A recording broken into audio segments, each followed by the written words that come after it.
Are you DTFF?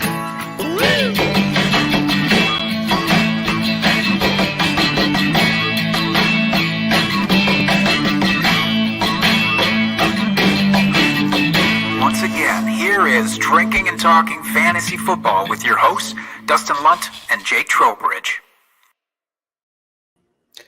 Welcome back to DTFF, everybody. Happy Tuesday evening if you're joining us live, and I sure hope you are because we have a terrific episode this evening. We are mock drafting. Our first one early in the offseason here. Is it ever too early to mock draft? No, it is not. So yeah, we are mock drafting a Superflex Dynasty startup, going through about 9-10 rounds. We'll see how far we get here. But this is going to be a lot of fun. I love these episodes just to see what people actually do here. And I like to keep my skills nice and sharpened as well. But before we do that, we've got other things to cover, of course. Let me introduce my co-host, joining me every single week, Jake Trowbridge. How are you doing this evening, Jake? I'll answer that with a song. Mock. Yeah. Draft. Yeah. I'm excited, man. I have been waiting for this mock draft since our last mock draft, pretty much. And this cures my itch of joining startups.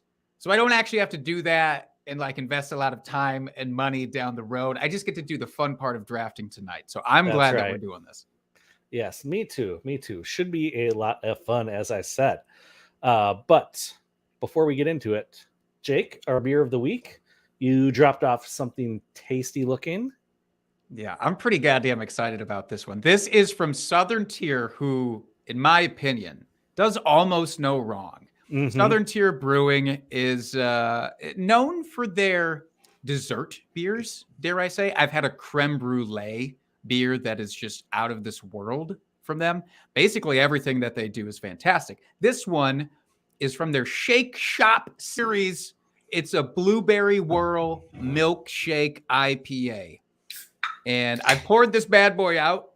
Dustin, it's a nice, thick, juicy color. You can't really see because my stupid background, but it's got that Ecto Cooler, high C kind of look to it. I like that. Big fan of the Ecto Cooler punch back in my day. You get some of them squeeze boxes back in your youth? No, I did. So this tastes and smells a hell of a lot like blueberry. So it's good. It's not like skimping, The milkshake aspect, Dustin, you're going to have to correct me if I'm wrong because you're the brewer.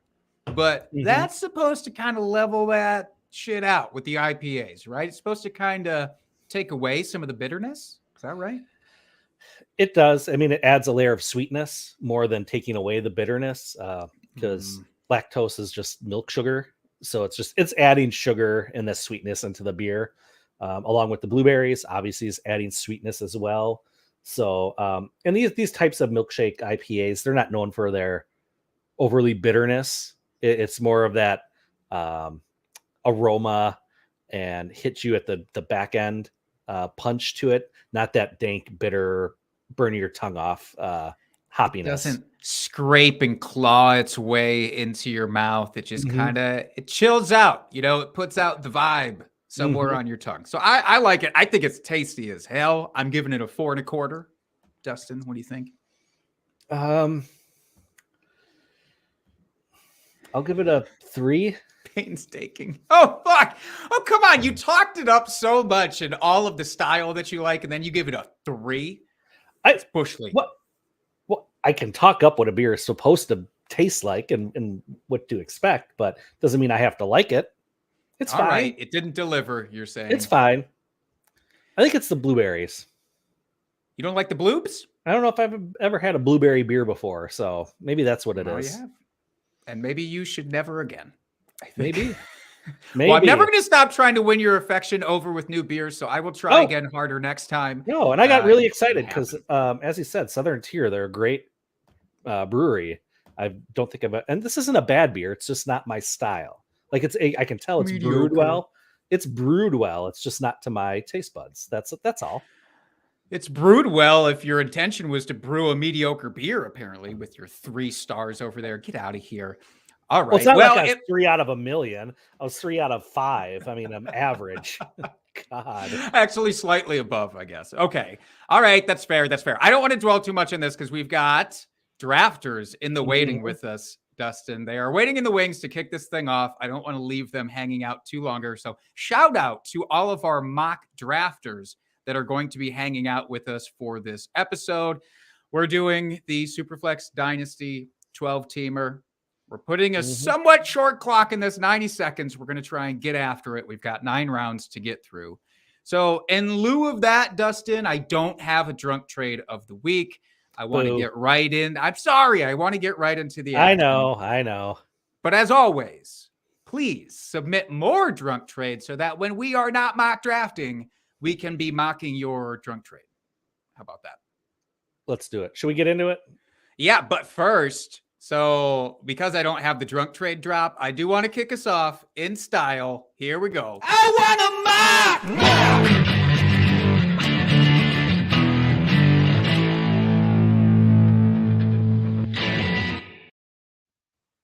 Oh, well done, Jake. I love that. Thank you. Thank you. I do what I can. All right. So before we do this thing, Dustin, should we even bother with randomizing the draft order? Do we want to do that? People have claimed their spots. Do we care? I think people claim their spots. Let's just hit the timer and go. I think that's completely fair. Let's do this damn thing. I love the sound of a fresh draft. That's right. So yeah, interesting to see what the first pick will be here. Wow. I'm going to mute that. I'm going to mute that tab. My goodness. That was kind of nice for the first one, Sleeper, but I don't think we can have that going forward here. No, not every pick. All right. Well, it's a super flex, as we talked about, so we should not be shocked, as you're alluding to here, at what's flying off the board, which is quarterbacks. So we've got Josh Allen, Justin Herbert, Patrick Mahomes, Kyler Murray, Joe Burrow. Straight through the first 5, we've got QBs. Out of that bunch, any shockers? I can't imagine so, Dustin. No, so far, not so much. All right, now here's where it's going to get interesting is we were talking about this a little bit before the show, and not to spoil too much or give too much away for the drafters that are in there, by the way.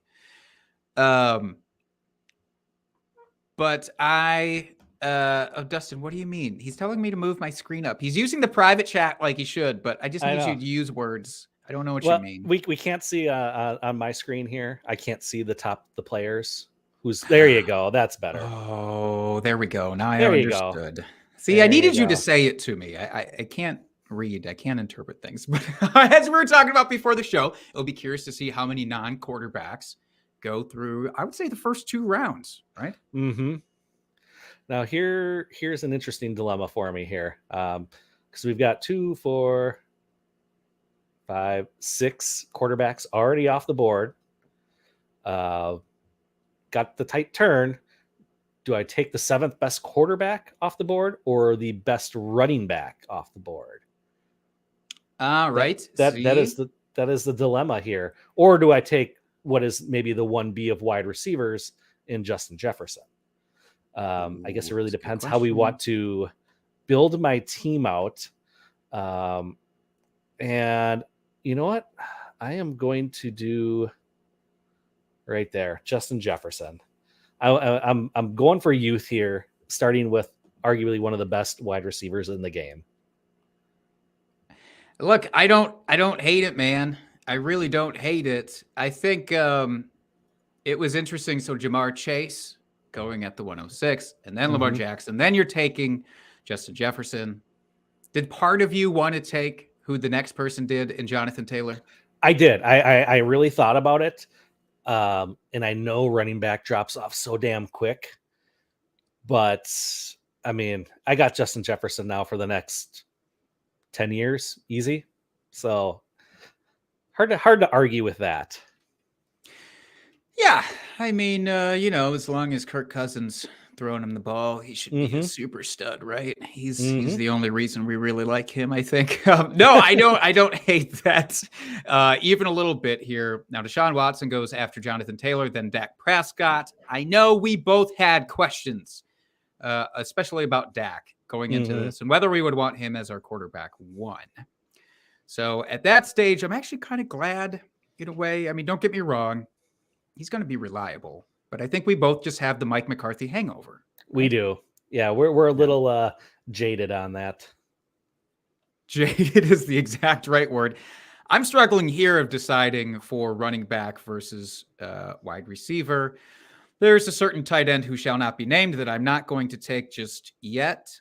So I'm going to go with Najee Harris. I don't know why people have such strong feelings against him. It's weird to me. I don't like it. So I'm going to start with Najee, and then this might get me mocked in the chat. But I'm going to follow it up with the second running back and go DeAndre Swift. I'm foregoing quarterbacks, Dustin. Hero RB for Jake. Yeah. So we'll see how that transpires the rest of the way. So I want to get back to the Deshaun Watson pick there at 110. Do you think as draft season gets going and more, ADP comes out with Watson being the starter there in Cleveland, do you think we'll see his ADP climb and he's going to start jumping some of these other quarterbacks that we've seen? Boy, I honestly don't know if he can jump too much higher because the guys that went ahead of him, of course, Patrick Mahomes, Kyler Murray, Joe Burrow, Josh Allen, like these guys are solidified studs. So I just can't imagine. Of course, there will be clarity and his suspension may or may not happen. And if it doesn't, then I think people will feel more confident. But it's also, he's been out of football for a year. He's going to a offense that has not shown itself to provide fantasy studs. So I don't know. I personally would not be moving him any higher up, but I could see a world where maybe between him and Lamar, I guess people err with Deshaun Watson. That's kind of what I was thinking. And maybe, I know this sounds a little blasphemous. I've not soured, but I'm a little bit down, I think, more than the masses out there at Kyler. Do tell. I don't know. We've seen him get injured the last couple of years, and he doesn't really seem happy in Arizona right now. So does he go to a different team? Is it as friendly? There's just some questions there that I don't like. Not that I knock him down a ton of pegs, but just, maybe a couple spots. So it's just, I don't know, my own little thing there. Oh, I'm back on the clock. I get it. You are back up. So Kyle Pitts, the tight end who I didn't want to name, did go off. And I don't even hate it. I don't, because I love Kyle Pitts and his potential. Now, granted, this is not a tight end premium format, but regardless, it is so nice to have a locked up stud at tight end and not have to worry about trading for these guys who may or may not break out and never break out for me. So, as somebody who loathes streaming tight ends or dealing with that, I do like that. Christian McCaffrey was auto-picked after him. I was really hoping Javonte was going to make it back to me. That was going to make the selection way easy for me. But now, what if Christian McCaffrey had made his way? Would it be the same ease? I think so. Okay. Yeah. But I am going to stay young here. And I'm going to go CD. I'm going to double up on wide receivers. I know we just talked about how we're not sure about that offense with Dak, but CD is just way too good. Way too good. Yeah, and obviously with wide receivers, you're targeting not just this immediate future. He's so young. He's going to be around forever. And, he's like an AJ Green level of production, I think, every year. So not to say like he'll be the number one necessarily, but that consistency, I think, will be really nice. Now, Trey Lance going after him. So I love the upside pick. Love the upside pick of Trey Lance. Are you nervous at all that they are holding on to Jimmy Garoppolo? I know it's basically a formality, but is there any concern that he won't start this year? No, I don't think so. I'm not too worried about that. I think he will be starting. Jimmy G will be traded eventually. I think it's going to happen after the draft. and we'll see if one of those QB needy teams gets their quarterback they want, or maybe they want Jimmy as a bridge quarterback for the season. But Trey Lance will be starting. Yeah, I believe so too. I've been burned in the past, and I didn't want to say it without some assurance from my co-host Joe, who is one of our lovely mock drafters. Give me my mobile QBs, Konami code Stiley. Yep. So he's the one who took Lamar and Trey Lance, and yeah, man, I get it. That safety blanket of rushing. Yep, it's hard to argue. Now, can you argue against? So we had our second tight end go right after Trey Lance with Mark Andrews. I'm a believer in Kyle Pitts. I would take that bullet for Kyle Pitts. I don't know if I would take it for Mark Andrews. Mark Andrews, a lot of his production last year did come with the backup quarterbacks in there. Not to say that he was bad with Lamar by any stretch. We've covered this on a previous episode, though. The splits were definitely more in his favor when it was Tyler, not Huntley. God damn it. Who's the other backup behind Lamar Jackson? I don't know. Trace Sorley? No. I'm forgetting all of my T names. But regardless, whoever the hell was backing him up gave Mark Andrews a big boost down the stretch last year. Yeah, I can't recall his name either. And if I really wanted to, I could, look it up since we've got time here. But I am not going to because I'm feeling lazy tonight. God, you're going to be that guy. I will look it up. But do you want to talk about Cooper Kupp and whether that was too high or too low? If you say too low, I'm going to punch you through the screen. No, I don't think it was too high because I actually considered taking him. But since we are doing a Dynasty startup, I try to tend to go. I'm trying something that I normally don't going a little bit more youth oriented as opposed to the established veterans. I mean, Cooper Kupp's going to be good for another 2-3 years, easy. So I mean, you're guaranteed points with him. So I don't mind that there at all, especially as your number one. I get it. Now Debo. Now you can talk about Debo. Now it's allowed. He's off. I thought about him too.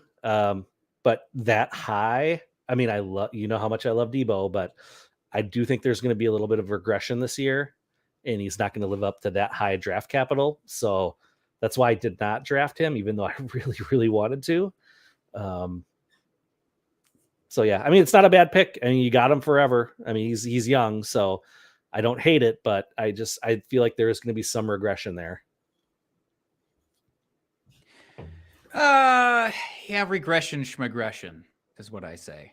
Go with your heart. Take Debo. Well, I couldn't because I picked CD instead. Finished out the second round. We had Stafford, Russell Wilson, and Tyreek Hill. And then starting the third, we had Eckler, AJ Brown, Dalvin Cook, Devontae Adams, Antonio Gibson through the first half of the third round there. Interesting that Antonio Gibson went as high as he did. Went ahead of Barkley, who just got drafted. That's a little shocking to me. Jake, thoughts? Uh-oh. Looks like I lost Jake. So we are having a run of running backs here. Gibson, Barkley, Joe Mixon just went. I really want to take a running back here, so I feel like I can get someone solid.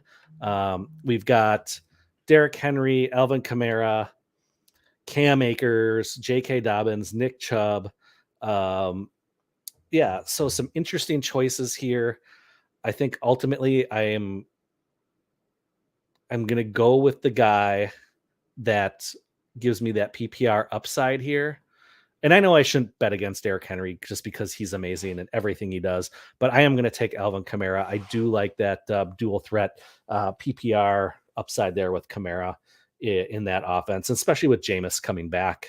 I do think that he's going to retain his value for the next couple years easily. And then possibly, could just be a good receiving back for a number of years, even if he doesn't take over or keep the running portion. And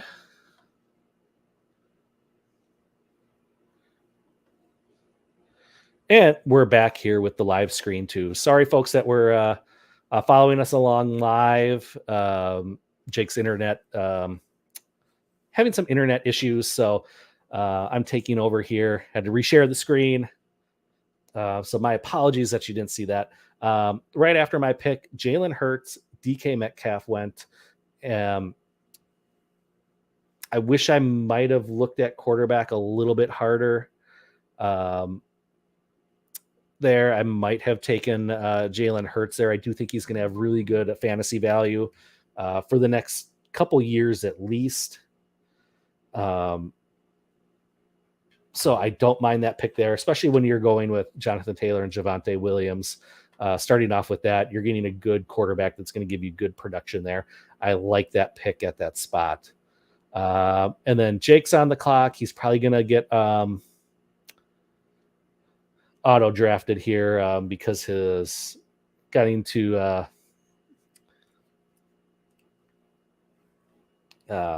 laptop restarted. Question in the chat here in our sleeper chat, asking about worries about suspensions for Kamara. I don't think so. I'm not really worried about it. And I don't think it would be for a full season anyway. So I don't, it'll be for a minimal if he actually does get suspended.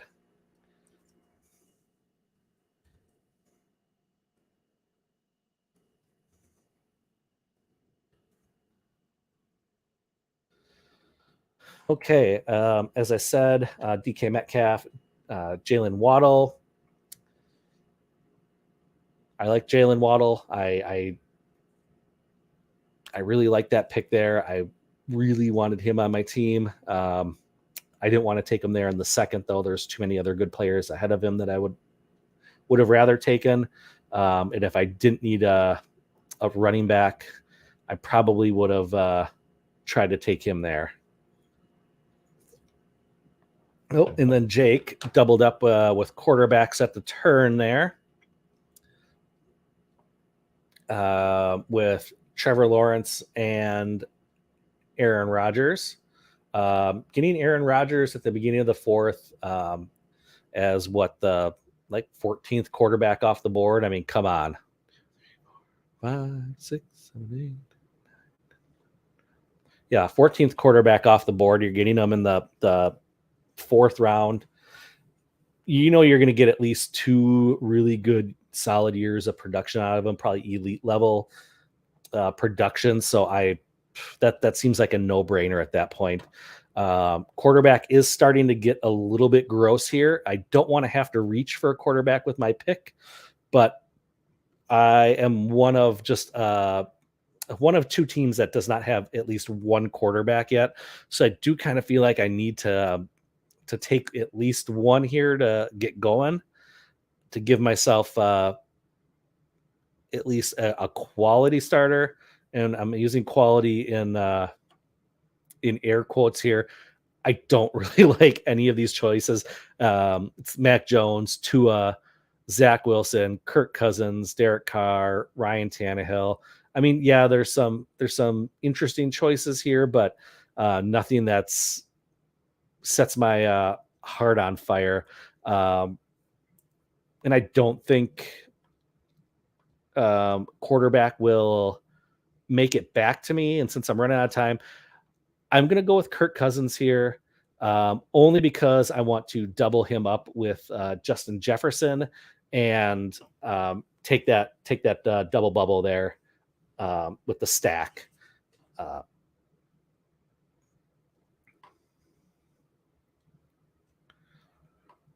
Okay, and then Travis Etienne goes next. I do think that he will be an interesting one to watch this season, coming back from that injury, see if he gets fully recovered.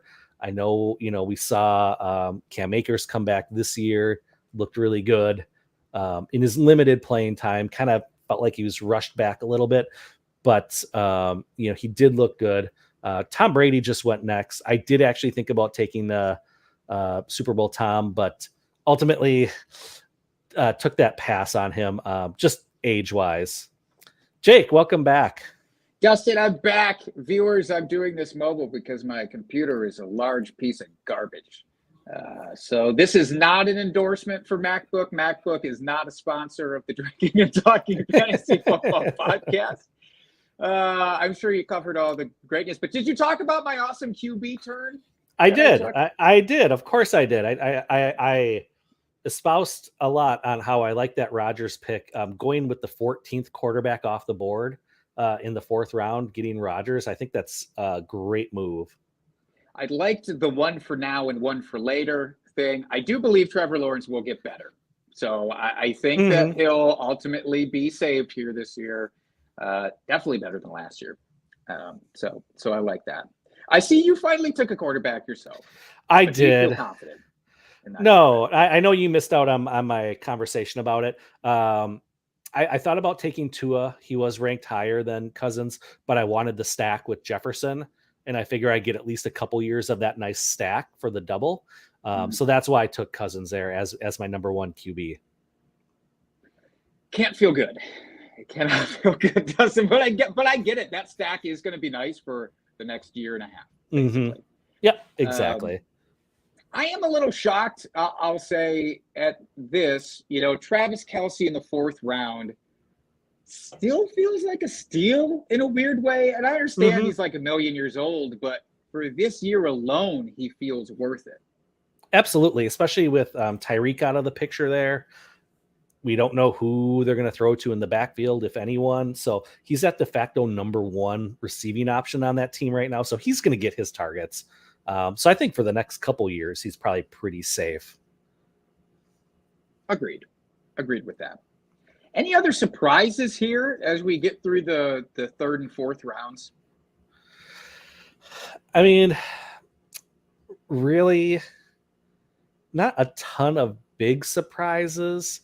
I was talking about right before you popped on about Etienne being drafted ahead of some of these other running backs. Could pay off in spades. It really could. If he comes back healthy, it could be a boon in a really nice pick right there in the middle of the 4th. Surprised that Derrick Henry made it to almost the end of the 4th, I'll be honest. Because all he does is produce. And this was his first injury. He came back in the playoff game and looked all right. So, I mean, I really don't have any concerns about him moving forward. So that's really kind of my big surprise is how long that Derrick Henry lasted. One thing I did want to point out that I loved to see was T. Higgins going in the 4th round. We've talked in the past about how the divider between Jamar Chase and T. Higgins, not that big. I don't think the gap is that big. So I kind of love that. I mean, nothing, of course, against Jamar Chase or taking Jamar Chase in the 1st. I get it. But T. Higgins feels like a steal down in the 4th. Yep, absolutely. So here you're talking about surprises. Big surprise here in the 5th was A.J. Dillon going in the 3rd pick of the 5th round. No sign of Aaron Jones yet, which is surprising. I mean, we've got a believer in the up-and-comer in Green Bay. We've got a quad lever. That was a terrible portmanteau on quad and believer. But there Aaron Jones finally went. It's because you said so. It's because you said so. And I'm curious, maybe ADP is kind of a little askew on Sleeper. Who knows? Maybe.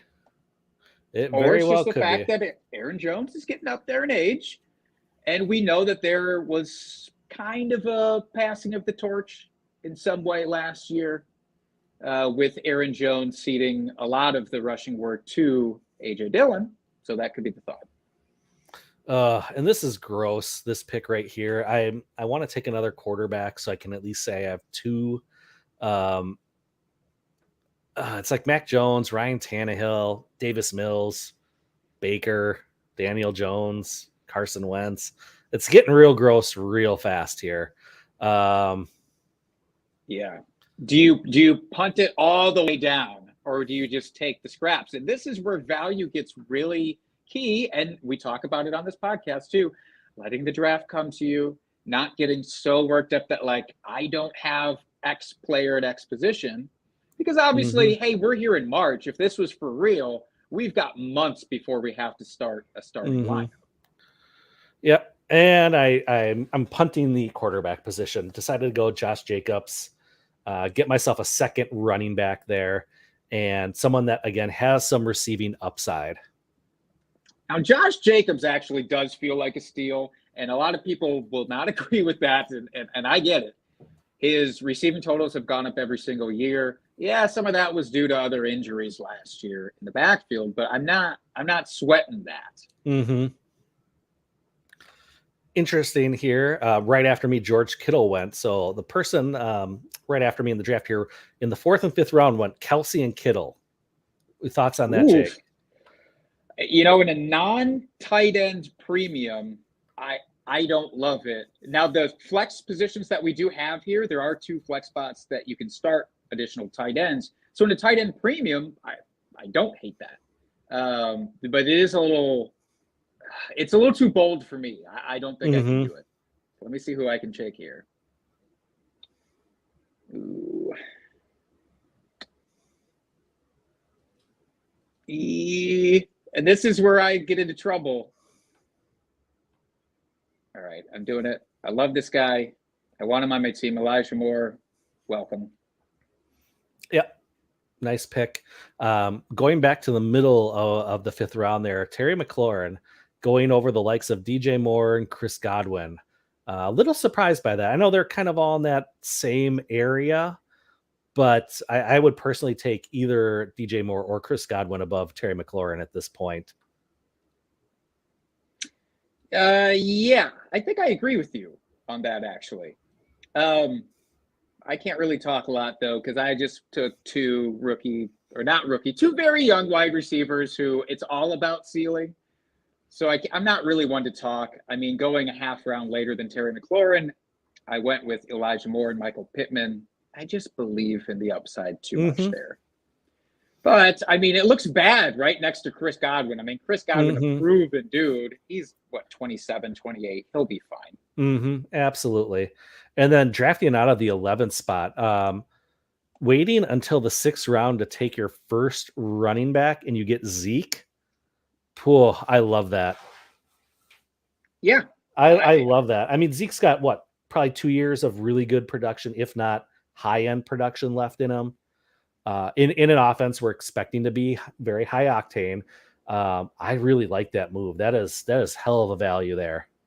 I believe that his high-end days are behind him, but that doesn't mean that it's a bad pick there, because if he still gets you that upper RB2 range production for 2 years, you're still excited. Absolutely. Okay, so the question goes, where to next, Jake? Where to next? I'm going to get off of this. I was on 2 screens at one time for those who were not watching, and it got to be too much. I could hear myself inside myself, and it was concerning. So I do want to talk about David Montgomery real quick. David Montgomery, it feels like one of those backs where you could see Khalil Herbert maybe eating into his workload. Are you concerned about that at all this year? This year, not really. I know it's a new coaching staff there, but Montgomery has proven that he can carry the load, and I don't really have any concerns for this season with him. Leonard Fournette, my God, how far he's fallen. It is a little outrageous, and I actually feel kind of stupid for not taking him with one of my picks here recently, because he's right back in Tampa Bay. Everything is set up for him so well this season, and I kind of don't care beyond this season. Yep, that was my thought. As I was looking at the other running backs, I really thought about Michael Carter.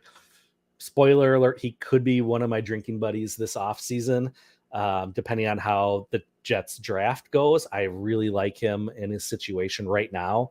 So I really thought about taking him, but ultimately when I saw Lenny there, I'm like, oh, that's like a no-brainer for at least this season. Oh, yeah. You might have to fight me for drinking buddy privileges on that one. Whoever gets to the show sheet is just going to... Didn't I just call it? I feel like I called that like 4 episodes ago, quite frankly. I'd have to go back to the tape. I'll go back to the tape, though.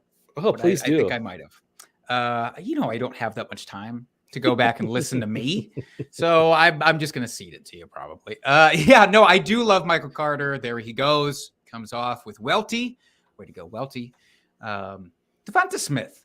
Mm-hmm. I don't know what to think of Devonta Smith. Obviously, when he came out this past year, we expected great things. Quarterback is going to stay the same for him at least this year with Jalen Hurts. And he had a decent season. It's not like he had a bad season. Yeah, it just didn't live up to the expectation, and maybe the expectations were too high to begin with.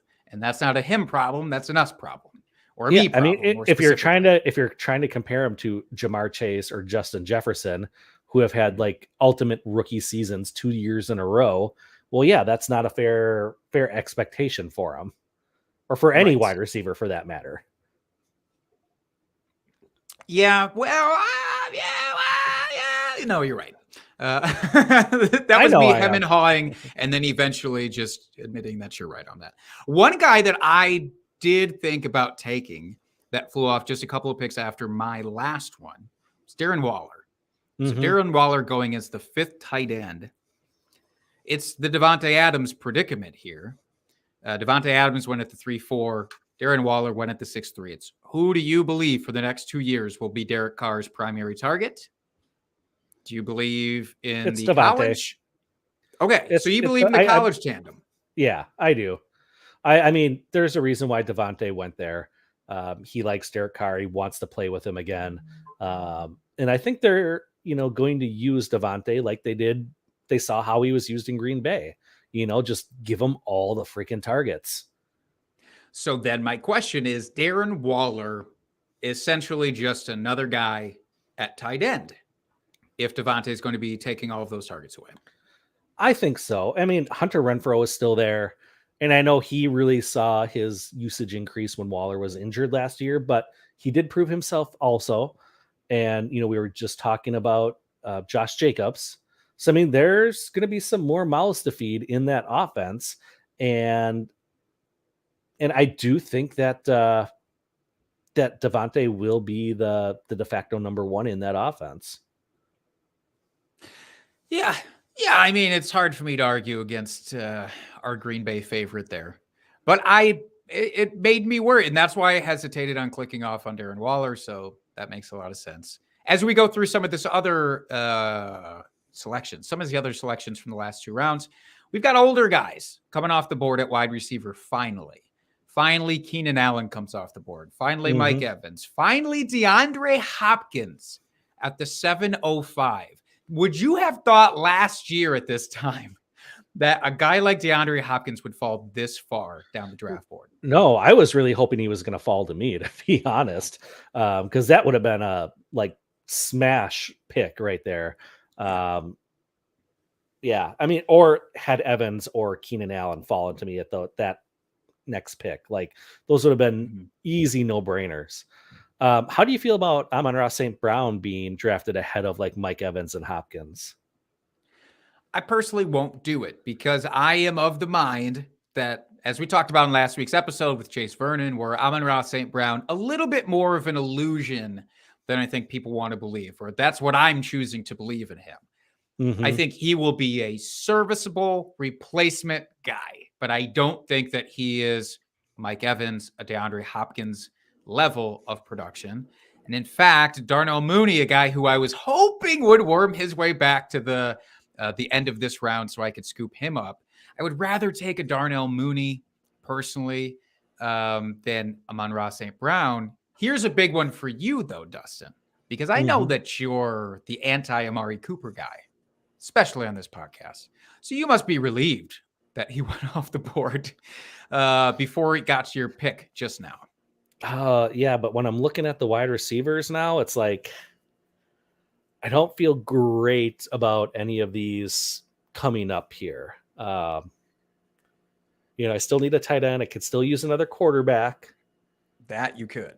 And I know that, we're only going through 9 rounds here, so we only have, 3 more picks. So it's I don't have to fill all my starting roles. I get that, but I think ideally we'd like to, if we can, of course, again, acknowledging that if this was a real draft, who cares? Because it's 6 months before the start of the NFL season, which feels way too long. Not 6 months. No, that's too long. It's only like 4. Time, is it even linear? I don't know. But you're on the clock here with 20 seconds to go, so I'm just going to keep distracting you as much as possible. Yeah, I'll take Ryan Tannehill. And it worked. A terrible, terrible pick. Terrible? With Ryan Tannehill. You think that's terrible? Absolutely terrible. No, not really. Why? He's fine. I was gonna say He's why. fine. Okay, I was gonna say why is this terrible? Okay. I mean, it's really not. It's not a sexy pick by any means, but no. I mean, he's got AJ Brown. Who's the other wide receiver? He's got Bobby Trees. You know, he's got some weapons there, so it's like, and Derrick Henry coming back. Yeah, he's the tier right below your Kirk Cousinses and your Derek Carrs. He's immediately below them for me in this tier. So yeah, it's fine. You won't be screwed at quarterback now. And I think that actually is worth saying, because in the super flex format, you need something there. So no, I don't hate it. Brandon Ayuk going off the board right after. Of course, now here's the discrepancies again. So Deebo Samuel way up at 209, Brandon Ayuk at the 709. That's a big gap. Are we just banking on it being the doghouse thing with Shanahan? No, I don't think so. But like, we were just saying, there's a lot of weapons in that offense with Deebo. You got Kittle, Elijah Mitchell, catching passes out of the backfield. I mean, there's weapons there. Trey Lance, we don't know what to do with him. We expect him to be running the ball a lot. So is it going to be as pass friendly as it was with Jimmy G? Hard to say. So I just don't know what to think with Ayuk. So that's why I passed over him, and I wasn't overly in love seeing him there at that point.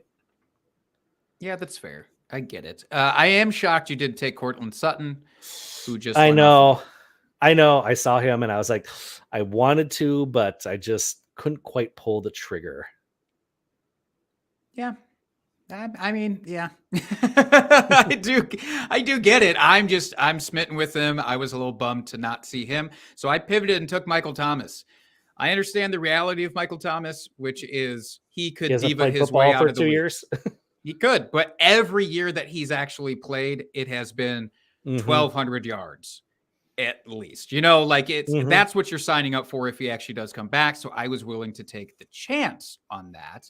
And Jameis loves to chuck the ball around too. So, oh goodness, yes. So I feel like he's still the only game in town with the Saints. So I felt good about it. This is where it gets gross. I don't want to take a tight end here, because it feels like I'm bailing if I take a tight end here. It feels like I'm admitting defeat, and I don't want to do that. I've made it this far, so I'm going to wait and take one in the last round. I don't want to leave a draft without Brandon Cooks, so God damn it, I'm taking Brandon Cooks as my 4th wide receiver. Nice. I don't hate, as your 4th wide receiver, I don't hate that at all.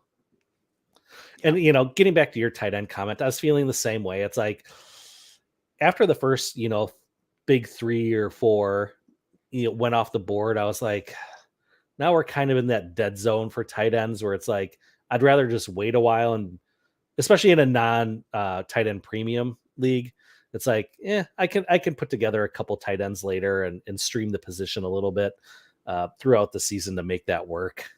Yeah. Well, Runner 2213 took all of the good tight ends, so we really didn't have any true story.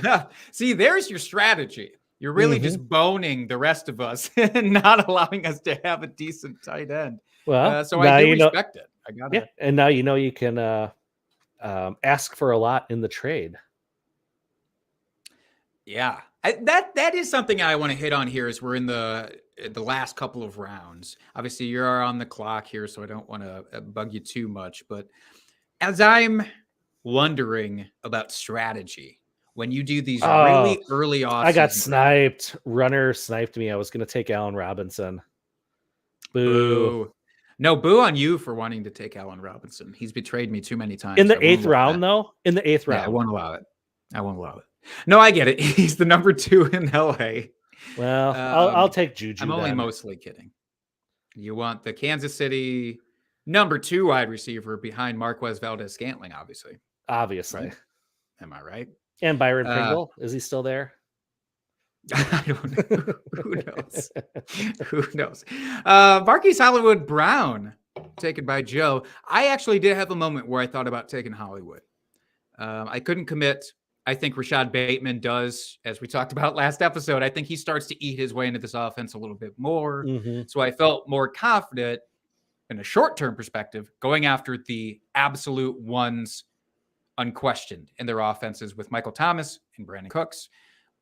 Marquise Brown obviously has to deal with more than just Rashad Bateman. He's got Mark Andrews there as well, taking away. And J.K. Dobbins, who I didn't talk about. Maybe that was during my ghost absence where he got drafted, but it was. J.K. Dobbins at the 501 is really interesting. Cam Akers got taken right before that by the same person. Pigbird, way to go, loading up on those injured running backs who we haven't seen in a bit. Not a bad strategy to get them a little bit late. Right? Yeah. When I took Cousins in the 4th, I actually considered taking Dobbins there. Because I do think he's going to have a really good season, but ultimately with the run on the quarterbacks, I just didn't feel like I could wait another round. But I did consider taking him there because I thought that value, even in the 4th, was pretty good for Dobbins. Agreed. And in Dynasty, I feel much better just trying to piecemeal my way through running back, and acknowledging that I'll trade for somebody.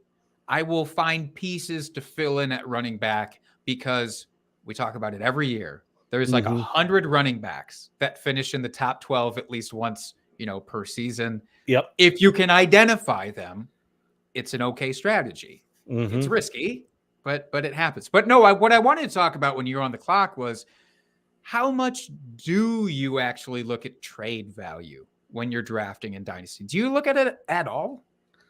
No, I don't. I mean, I obviously know I'm going to be making trades before the season starts because your team is really never complete. I don't care how great you think your draft was. Your team is never complete. Or there's no way to make it improvement, even if it's incrementally. So I mean, I don't go okay, I'm drafting this guy so I can trade him, in a couple weeks or whatever. I don't ever do that when I'm in the draft, but does that answer your question? I felt like I was going to say more and then I just stopped. No, it's great. I think it's exactly what I needed to hear. And I do feel the same way. I feel like trying to project that, it just gets too difficult. Unless your league mates super well. If this is a startup, you've been in leagues with them multiple times before and you understand their mindset, maybe. But it's still pretty risky to do that. Now, the couple of tight ends that I thought maybe would work their way back to me both went off the board. TJ Hawkinson and Pat Freiermuth. I love Pat Freiermuth. TJ Hawkinson in a tight end premium format is gold because he's going to get so many targets. It's unbelievable. But in a straight up PPR, I mean, he'll still be good, but he just won't be that kind of borderline elite tight end. Yeah, I was really hoping Freiermuth was going to make it. 'Cause one, I knew I would snipe you on him. I know how much you love him for this upcoming season. And it just would have been great value there in the end of the 9th round. But we are in kind of that dead zone for tight ends. So it's like, does it really matter if you take, TJ Hawkinson or Dalton Schultz or Cole Kmet or Hunter Henry? They're all kind of the same guy, when you get to this point of the draft. Sure. Yeah, it's true. Dalton Schultz. I mean, of the bunch remaining, best option. So I do agree with taking Dalton Schultz there. It gets really interesting in these kind of leagues when you look back. So Kyle Pitts, I was talking about at 202, and like I said, I would have done it. I would have felt comfortable doing it. But then you look at Pat Freiermuth way down here in the 9th, understanding they're not the same player, and I'm not saying that they're the same player. But all right, Yeah, go ahead. I say I wouldn't normally probably take Gesicki here in the 9th, but I did want to round out my starting lineup here just for the purposes of this mock draft here. All right, that's fine. You have a weird love of Mike Gesicki. I'll never understand it. You don't have to understand it. Just accept it. I don't ask you to understand. You know what? That's fair. No, I get it. I don't get it, but I get it. Matt Ryan, they're the second quarterback for runner 2213. Jalen Hurts and Matt Ryan. You've got ceiling, and now you've got kind of a respectable floor. I mean, yeah, it's maybe just for 1 year, but it'll get you through. And I had honestly thought about taking him instead of Tannehill because I was like, yeah, he's got a decent floor, but he's also got upside with ceiling with that team. Maybe not like top 5 upside, but I mean, he's got some decent upside with the weapons they have there. And I'm expecting Indianapolis to draft another wide receiver here. So I think, I like that pick, especially in the 9th round. Yeah. Yeah. I mean, hell, if you had known you could get Matt Ryan here, would you have taken Tannehill in the 7th? Probably not. Yeah. Because I took it because I felt like I needed another solid quarterback, and I thought there might be a little bit more of a run. But again, as we're going through here, this is just a mock. It's only 9 rounds.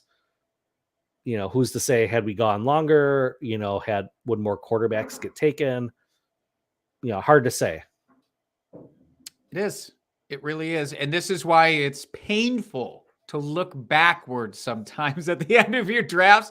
I almost advise to never do it. I just say, don't. Always keep your eyes forward. Don't look to the past. It can only disappoint. Unless it's redraft. And redraft, I just absolutely love it. Yeah. Okay, Jake. My teams are always perfect. Here you go, Mr. Irrelevant. I've positioned myself to take the final pick in this draft, and I'm going to milk every second of this clock just to be that guy. Well, Jake, I do just want to say, you are one of 2 teams here that was able to block color code your draft. So good job with that. Thank you. I worked very hard on that. I went in doubles. Of course, we're an odd rounded draft, so I won't be able to do it all the way through. But I think I did pretty well to this. Yeah, point. The OCD in me loves that move, so thank you. You're very welcome. All right, I'm going to go ahead and end this thing right now with if it'll let me. Oh, I don't know. It's not letting me draft, Dustin. Oh boy. I'm going to take it right down to the wire. Let me click refresh here. Jake. Can I do it? Can I do it? Okay, now the buttons are good. I'm going to go with the guy who says he may or may not play football again. Lord. But if he does, Rob Gronkowski is coming back to have another top 6 tight end year. So why the hell not? That concludes the draft. One guy we didn't talk about just real quickly, he stuck up right before my pick, was Calvin Ridley. At that stage, 9th round, what have you really got to lose? You know what you're in for this year, but beyond that, could be anything. Yeah, could even be a boat. Thank you. I'm here for you. So, Jake, why don't you tell the folks recap of your team here real quick? Yeah, so I kicked things off with 2 running backs, which is not my norm for Dynasty, but I went with Najee Harris and DeAndre Swift. Followed it up with a couple of quarterbacks, one young, one old, Trevor Lawrence and Aaron Rodgers. Then just hit the wide receivers hard with Elijah Moore, Michael Pittman, Michael Thomas, and my dude, Brandon Cooks. Wrapped it up with a complete dart throw that could maybe bear some good fruit this year in Gronk. So, comment in the draft that said Jake drafts team of boomers. Do you feel like you got very much a boom bust team here, Jake? I've got like 2 boomers on the entire team. I'll have you know. I had a youth movement at wide receiver. No, not boomers. A boom bust team where you're going to have very high ceiling or very low floor. I don't know. I'm taking the comment as the original interpretation with old fucks. But if we're looking at it from a boom bust perspective, yeah, I actually do think that that's pretty fair. Outside of a couple of picks like Najee Harris, who I think is just going to be super steady, super consistent. Mm-hmm. But yeah, there's definitely some guys that if they come back and do what I expect, it's the moon. And if they don't, well, okay, I start trading. So that's fair. Mm-hmm. Yeah, I'll say for my team, I'll recap it here. So I have Justin Jefferson, CeeDee Lamb, Alvin Kamara, Kirk Cousins, Josh Jacobs, Leonard Fournette, Ryan Tannehill, Juju, and Mike Gesicki. If this was indeed a real draft, I wouldn't be too disappointed with how this is started here. I'm not overly in love with my quarterback situation.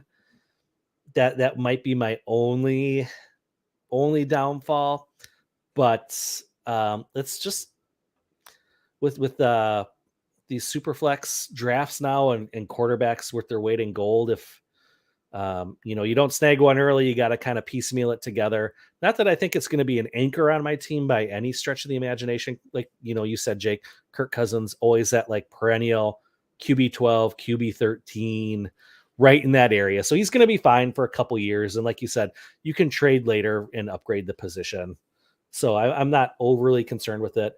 And obviously, we didn't have any of the rookies in this draft either. So that would kind of change things a little bit too. Especially later on in the draft, maybe trying to get some of those rookie quarterbacks so that to bolster your team for the future. Agreed. But this is a nice spot here. So we're into April now.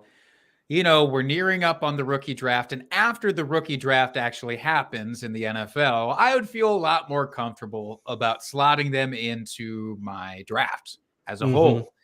But, I'm just not a rookie expert. We're going to have rookie experts on the show who will help us out with some of this. And that will be very welcome. But for now, I like to see the landing spots before I actually take one of them onto my roster. That's just who I am, Dustin. Mm-hmm. I tend to fall on that side of the coin as well, Jake.